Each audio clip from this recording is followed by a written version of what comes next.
আজি লামডিং শংকৰদেৱ বিদ্যানিকেতন আমাৰ বিদ্যালয়ত ক্লাছ 6ৰ কণমানি ল'ৰা ছোৱালীসকলে ছাত্ৰ ছাত্ৰীসকলে এটা প্ৰজেক্ট দিয়া হৈছিল ঘৰৰ পৰা কাপোৰৰ মোনা বনোৱা।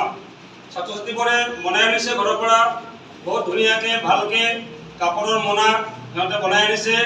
মানে ইহঁতে আজিৰ পৰা প্ৰমিছ লৈছে এই মোনা ইহঁতে প্ৰজেক্ট হিচাপে বনাইছে আৰু এই মোনা ঘৰত গৈ নিজৰ মাক দেউতাকক উপহাৰ হিচাপে দিব আৰু মাক দেউতাকে কালিৰ পৰা এই মোনাটোতে বজাৰ কৰি আনিব, বজাৰৰ হিচাপে ব্যৱহাৰ কৰিব। ইহঁতে মাক দেউতাকে আৰু প্লাষ্টিকৰ মোনা যাতে ব্যৱহাৰ নকৰে সেইবাবে ল'ৰা ছোৱালীবোৰে তেওঁলোকৰ দেউতাকক পেৰেণ্টক আদৰণি জনাব যে দেউতাক কালিৰ পৰা আৰু প্লাষ্টিক ব্যৱহাৰ কৰিব নালাগে, মই বনোৱা এই কাপোৰৰ মোনা তাতে বজাৰ কৰিব। এই পৰিৱেশ সচেতনতামূলক এই পদক্ষেপ আমাৰ বিদ্যালয়ৰ ক্লাছ 6ৰ ল'ৰা ছোৱালীবোৰে লৈছে।